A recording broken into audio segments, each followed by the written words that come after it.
Efectos de la declaración. En orden a los efectos patrimoniales, los artículos 90 y 91 regulan sobre este punto.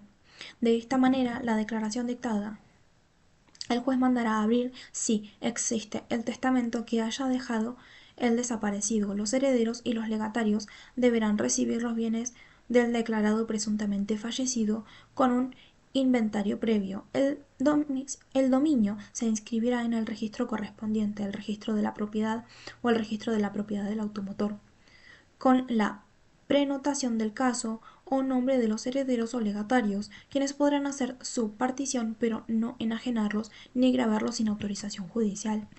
Ahora bien, si aparece el ausente luego de la entrega de los bienes y se tiene noticia cierta de su existencia, queda sin efecto la declaración de fallecimiento y se produce la devolución de aquellos a petición del interesado. La conclusión de la prenotación se encuentra regulada en el artículo 92. Este prevé que la prenotación queda sin efecto transcurridos 5 años desde la fecha presuntiva del fallecimiento u 80 años desde el nacimiento de la persona. Desde ese momento puede disponerse libremente de los bienes, es decir, los herederos y los legatarios pasan a tener dominio pleno. Efectos sobre el matrimonio. Según el artículo 435, inciso B, la declaración de ausencia con presunción de fallecimiento es una causa de disolución del matrimonio, por lo que el otro cónyuge podrá contraer un nuevo matrimonio. Reaparición del presunto muerto. Ahora bien, si el ausente reaparece, puede reclamar la entrega de los bienes que existen en el estado en el que se encuentren, los adquiridos con el valor de los que faltan, el precio adeudado de los enajenados, los frutos no consumidos. Muerte comprobada. Definición, forma y prueba. El artículo 93 del Código Civil y Comercial sienta el principio de que la existencia de la persona humana termina con su muerte, hecho que será comprobado según el artículo 94 de acuerdo con los estándares médicos aceptados, aplicándose la legislación especial en el caso de ablación de órganos del cadáver. Así, para la comprobación de la muerte se tendrá en cuenta los conocimientos científicos, los avances de la biotecnología, de las ciencias biológicas y de la medicina, entre otros. Cuando la comprobación de la muerte se requiera a los fines de la ablación de los órganos cadavéricos, el artículo 94 se remite en forma directa a lo prescripto en la legislación especial vigente. De tal modo, la Ley número 24.193, trasplante de órganos, en sus artículos 23 y 24, prescribe la base para el diagnóstico bajo criterios neurológicos. A esta normativa especial se remite el artículo 94 del Código. El artículo 23 establece que se considera que una persona ha fallecido cuando se verifiquen de modo acumulativo los siguientes signos, que deberán persistir ininterrumpidamente 6 horas después de su constatación conjunta.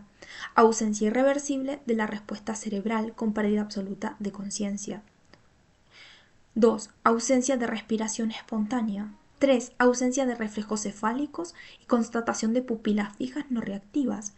4. Inactividad encefálica corroborada por medios técnicos y instrumentales adecuados a las diversas situaciones clínicas, cuya nómina será periódicamente actualizada por el Ministerio de Salud y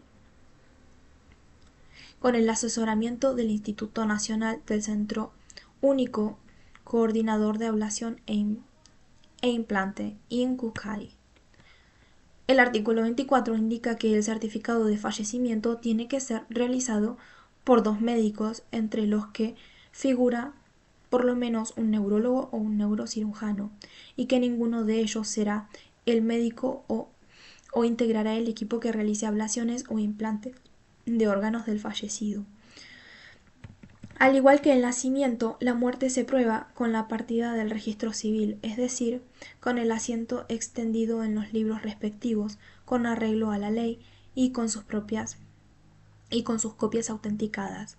El Código Unificado prescribe en el artículo 289, inciso B, que revistan el carácter de instrumento público los extendidos por funcionarios públicos con los requisitos que establecen las leyes. El artículo 296 prevé que hacen plena fe y enuncia el alcance de su eficacia probatoria.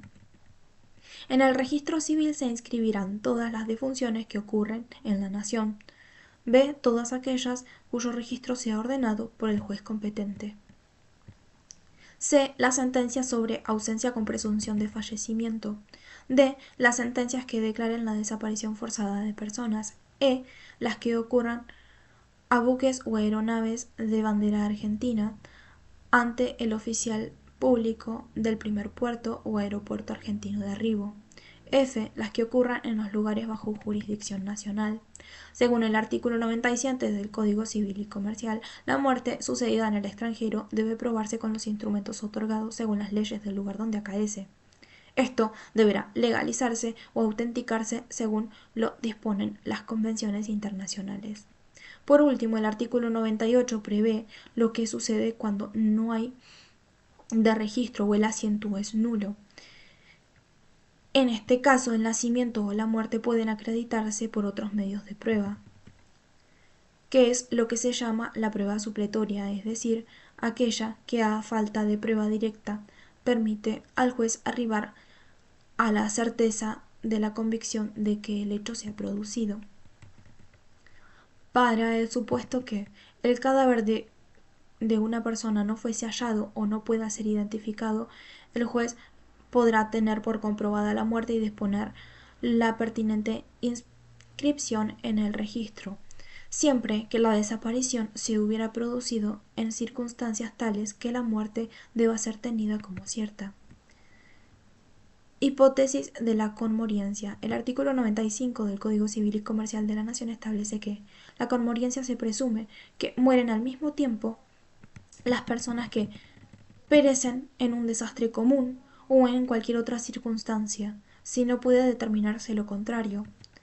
Este artículo está destinado a solucionar la cuestión que plantea la muerte de dos o más personas entre las que pudiera existir transmisión de derechos sin que pueda determinarse cuál de ellas falleció primero.